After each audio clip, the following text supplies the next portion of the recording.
Greetings, brothers and sisters. This is T-Pain USA, and welcome to the Really American T-Cast. Let's get this show off the launch pad with a like and a subscribe, shall we? Tonight, Donald Trump addressing Alexei Navalny's death for the first time, but without criticizing Vladimir Putin. Instead, Trump comparing Navalny's death to his own political problems. Trump writing, "The sudden death of Alexei Navalny has made me more and more aware of what is happening in our country," claiming that rigged elections and grossly unfair courtroom decisions are destroying America. Nobody was more tore up about the news of Alexei Navalny's death than old Donald Trump. Not because he was assassinated in a Russian prison, but because it temporarily stole the news cycle.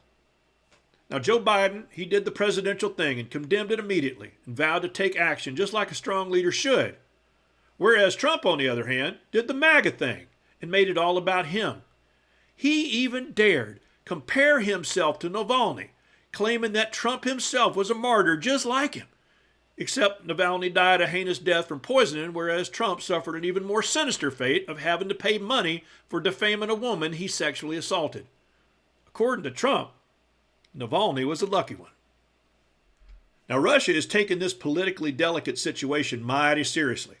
So seriously, in fact, the FSB sent in one of its coldest, its most calculated and ruthless professionals. But should he take a stronger stance against Putin and his role in this? Well, he certainly has been the strongest against Putin. Vladimir Putin annexes sovereign nations, Crimea 2014, or invades sovereign nations, Ukraine 2022, when Joe Biden is in the White House, not when Donald Trump is. Old KGB Kelly points out that Putin didn't annex countries while Trump was president. Well, of course not. He didn't want to embarrass his new apprentice. He can't, if a guy that we just saw there can't even speak for 90 seconds without seeming dazed, confused, and exhausted, how would he stand in a debate against Donald Trump for 90 minutes? Now, you can mark this down. Trump will never debate Joe Biden again. Now, Uncle Joe might forget a name once in a while, but he will never pull a Trump and call for the mobilization of neo-Nazi militias like Dementia J. Trump did. Every time Trump opens his mouth, he either commits a felony or turns a $5 million judgment into $83 million. Now, here's a prediction for you. The tables are going to turn this time around. Basement Joe is going to transform into a modern-day Harry Truman and take the fight right to Trump's doorstep. While Trump, like all the other dictator wannabes before him, will retreat into the safety of his Fox News bunker. We expelled Russians from this country. We sanctioned the banks in this country. So the facts are that Putin senses weakness in Biden. Trump at least has said when he gets back to the White House, he will try to end this war in Ukraine. We? You want to see who this we is that KellyAnne is yapping about? Well, it's these fellas right here. They're the ones that expelled Russians and initiated sanctions against Putin for interfering in our 2016 election.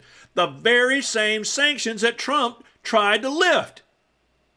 KellyAnne just stacks up the reasons, I think, that Vladimir Putin, when asked, said he'd rather have Joe Biden as president for another 4 years. I really don't care what Putin says, whether he want Donald Trump or Joe Biden. I don't think anybody should. I think Vladimir Putin has proven who he is, and when somebody tells you who they are, you got to stand up and to pay attention and listen and believe them. Now, ain't it funny how Republicans, who never really had a love affair with the truth in the first place, want you to take a former KGB propagandist at his word? And did you notice that not a single Republican in these clips said a single bad word about Vladimir Putin? Now let's think for a minute. Who would Putin prefer as president? The guy that made NATO stronger than ever like no president before him? Even bringing old Sweden into the fold? Or this guy? They asked me that question. One of the presidents of a big country stood up and said, well, sir, if we don't pay and we're attacked by Russia, will you protect us? I said, you didn't pay? You're delinquent? He said, yes, let's say that happened. No, I would not protect you. In fact, I would encourage them to do whatever the hell they want. You got to pay. You got to pay your bills. You got to hand it to old Vlad. Trump was worth every ruble. And Putin, I guarantee you, says this to everybody. Nobody has been tougher on Russia than I have. You remember this? Well, the Really American team went back over the past 8 years and did an exhaustive search of all those times Trump put the big hurt on Vladimir Putin, and they've assembled a mighty compelling video montage.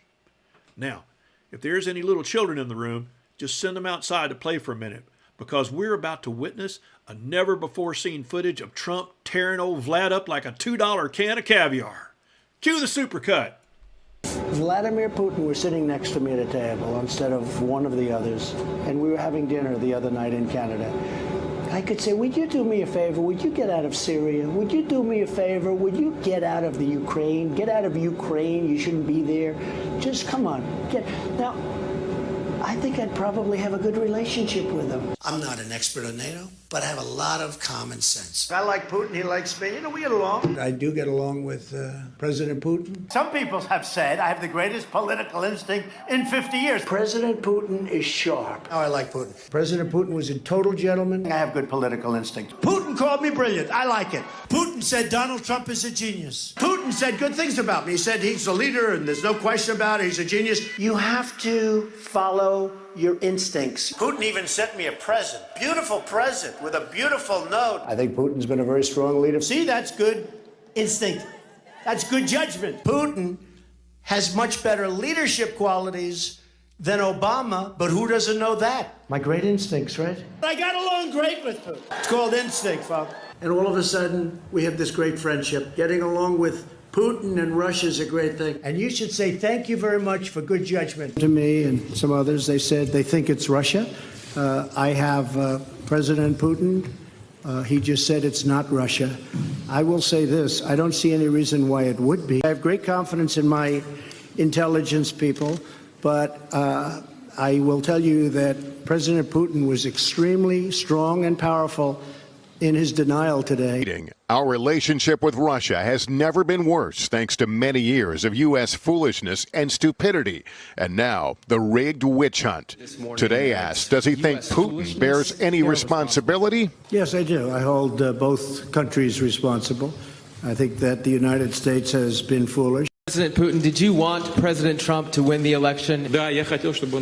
Yes, I did. Yes, I did. Because he talked about bringing the Russian relationship back to normal, Putin said. Well, this is something that should have never happened. This would not have happened during my administration. In fact, some people were saying, why didn't this take place over the last 4 years during our administration? And it didn't for a very good reason, and I'll explain that to you someday.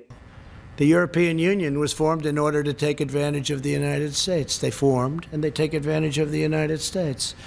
And I know that. They know I know that. But other presidents had no idea. But the European Union, of course, was set up to take advantage of the United States. Well, I think we have a lot of foes. I think the European Union is a foe, what they do to us in trade. Now, you wouldn't think of the European Union, but they're a foe. T-Pain needs to apologize to you folks. It appears we played the wrong clip. We meant to play a clip of all the bad things Trump said about Putin. And wait a minute, what's that? That's the right clip. There ain't no other clip. Oh, so listen up, Donald Trump. America ain't buying your no one is harder on Russia than Trump bull squirt no more. Now you think about this. You cheated on every wife you ever had, but you've been 100% faithful to Vladimir Putin.